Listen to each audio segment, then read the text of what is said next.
Monday, remember, the Supreme Court is set to begin hearing the cases proper next week on Tuesday. But there are some legal terms that we're no doubt starting to familiarize ourselves with. So that is the basis of my explainer tonight. And we want to begin with this basic one. A petitioner. Well, that is the person who moves to court with an issue that they desire determination on. Now, the term could also be used to mean a claimant or a plaintiff. And this is basically anyone who is unhappy with a particular issue and are going to seek relief from the court. Now, of course, for a petitioner, there must be a respondent. And this is the person to whom the petition is directed, the person to whom one wants remedies against, or a person whom the petitioner feels has violated the law.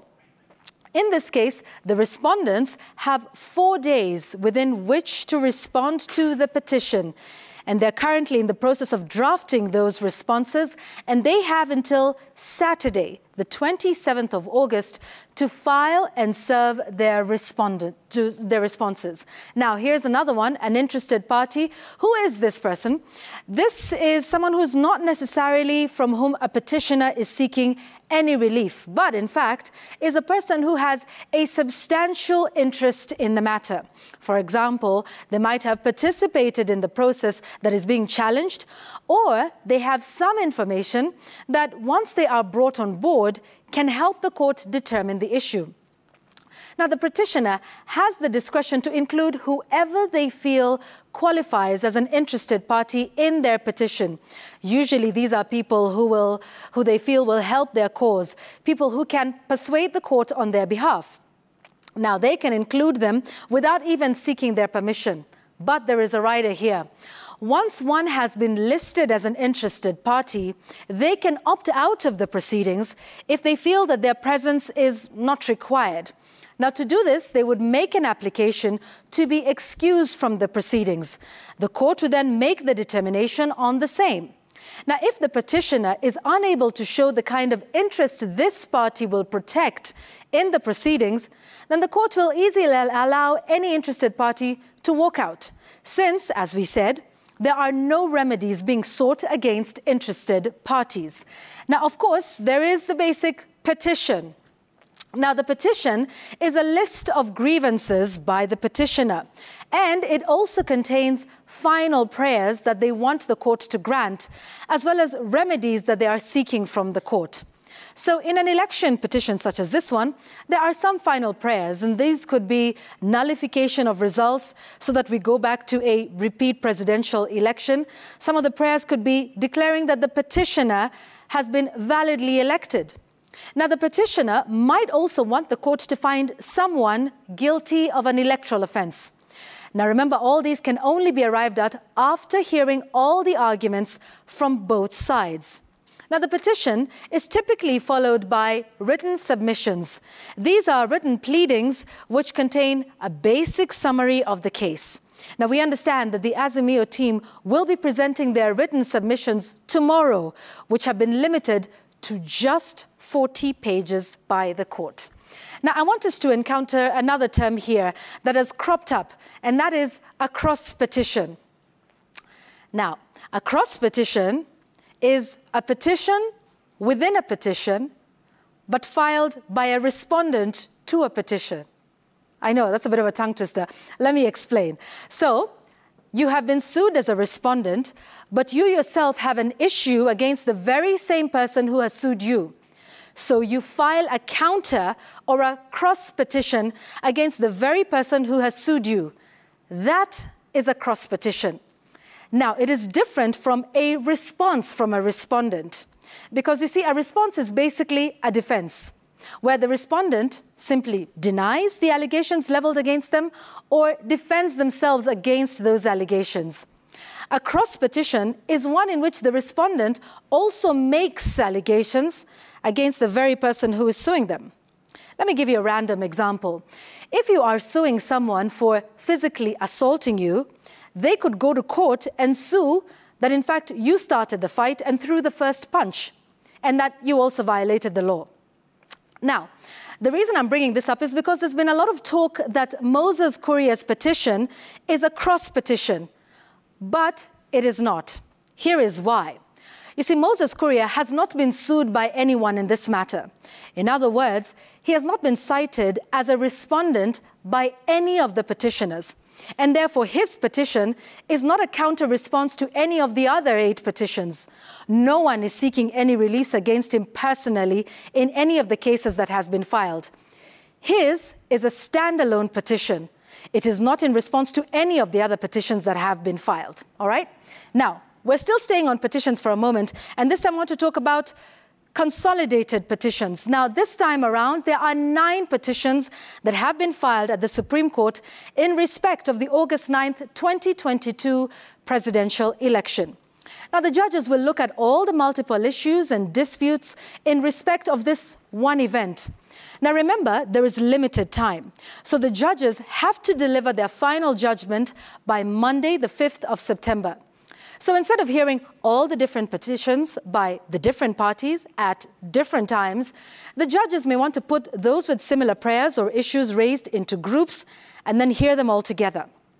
Now, this helps the court to manage time so that they don't have to write 9 separate judgments.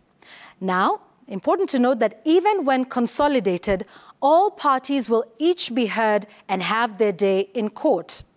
Now, before the court makes a final determination on the prayers that are being sought in these petitions, some reliefs might be sought by either of the parties, matters that cannot wait until the end of the case, and those are interlocutory applications. For instance, one might want to make an application for a recount of the votes that would then be the basis for final prayers of a petitioner saying they were validly elected.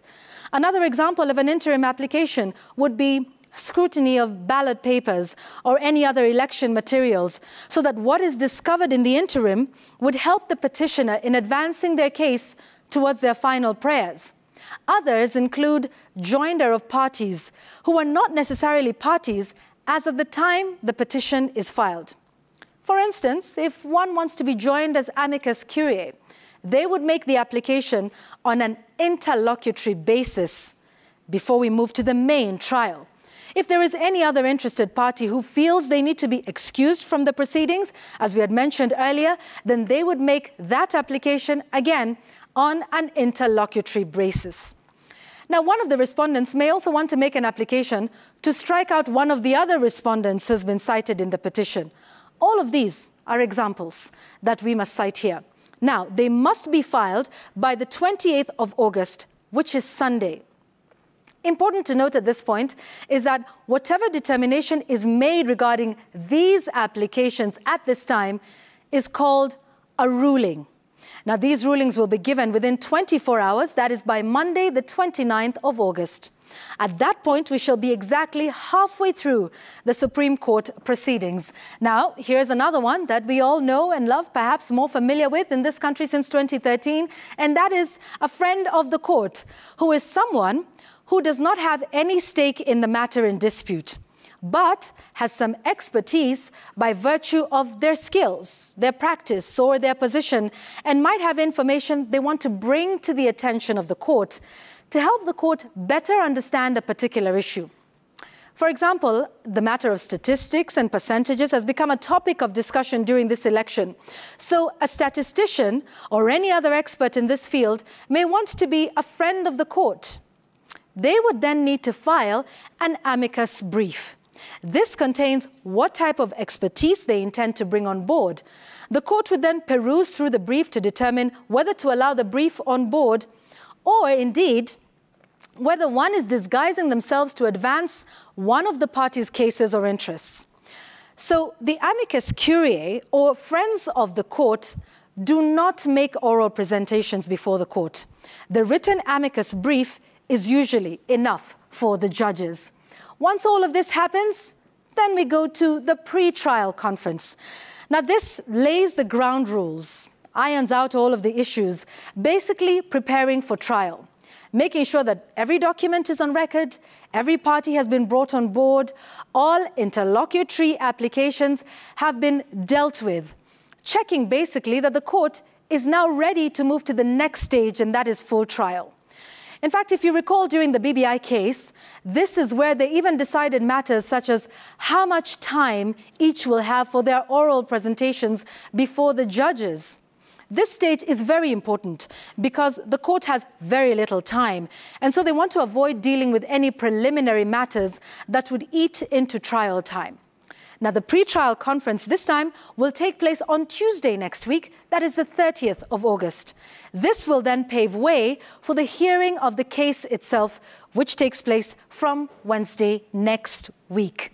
Now, upon hearing all arguments made by all parties, the judges will make their judgment.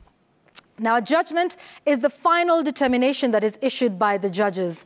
And I know we've said this again due to the time constraints issue. Remember, the judgment has to be delivered in 14 days. The judgment that the 7 judges will deliver may come without reasons, just giving a determination of the reasons with the reasoned judgment that could come at a later date. This judgment is set to happen on Monday, the 5th of September. So that's what to expect in the Supreme Court that we are now in the middle of, and definitely looking forward to what happens in the court next week.